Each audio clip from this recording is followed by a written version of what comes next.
নমস্কার বন্ধুরা, আরও একটি গুরুত্বপূর্ণ ভিডিওতে তোমাদের প্রত্যেককে স্বাগত। আরও একটি গুরুত্বপূর্ণ নিয়োগের বিজ্ঞপ্তি প্রকাশিত হলো, যেখানে শুধুমাত্র উচ্চ মাধ্যমিক পাশ প্রার্থী মেল এবং ফিমেল রাজ্যের যে কোনো প্রান্ত থেকে অ্যাপ্লাই করতে পারো। পাশাপাশি আসাম ত্রিপুরার থেকে যারা ভিডিও দেখছো তোমরাও অ্যাপ্লাই করতে পারো, এবং এখানে আবেদন করার জন্য কোনো ফি বা কোনো অ্যাপ্লিকেশন চার্জেস নেওয়া হচ্ছে না। একদম বিনামূল্যেই তোমরা অ্যাপ্লিকেশন করে এখানে ভালো টাকা প্রতি মাসে আর্নিং করতে পারবে। অত্যন্ত গুরুত্বপূর্ণ একটি নিয়োগ। তো এই নিয়োগের প্রত্যেকটা তথ্য আমরা স্টেপ বাই স্টেপ জেনে নিচ্ছি। তো ভিডিওটি অবশ্যই সম্পূর্ণ দেখে যারা ইন্টারেস্টেড অবশ্যই তোমরা এখানে অ্যাপ্লাই করতে পারো।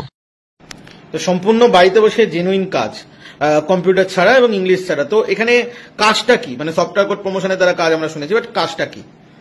দেখো, সফটওয়্যার কোড প্রমোশনটাই এখানে মূলত সবার কাজ, কিন্তু এই কাজটার এই যে সফটওয়্যার কোড প্রমোশনের পরীক্ষা পদ্ধতি আছে, এই পদ্ধতিগুলো কিন্তু সবাইকে শিখতে হবে। আমি 3 বছর ধরে এই কাজটা করছি। যারা যারা সবাই সুযোগ পেয়েছে আমি তাদেরকে কতগুলো কথা বলতে চাই যে একটা মানসিকতা কিন্তু সবাইকে তৈরি করতে হবে। যারা কাজটা করছো তোমরা অলরেডি সুযোগ পেয়েছো, আর যারা নতুন যারা অ্যাপ্লাই করবে ভাবছো তাদেরকেও বলবো সেই মানসিকতাটা নিয়ে এখানে এসো, যে এখানে কিন্তু তোমরা আসলে সুযোগ পেলে প্রচুর টাকা ইনকাম হবে, ব্যাপারটা এমন ভাবে এসো না। ঠিক আছে, এখানে হ্যাঁ একটা সফটওয়্যার পেলে একটা ইনকাম প্রথম থেকে জেনারেট হয় কম বেশি, সেটা অনেকে ইনকাম করছে, সেটা আলাদা। কিন্তু তোমাদের এখানে শেখার মানসিকতা নিয়ে এসো তোমরা। কেন দেখো, এটা কিন্তু একটা ইনস্টিটিউশন, এখানে শেখার মানসিকতা নিয়ে আসো। আমি তোমাদেরকে এমন কিছু শেখাতে পারি, তোমরা বিলিভ মি,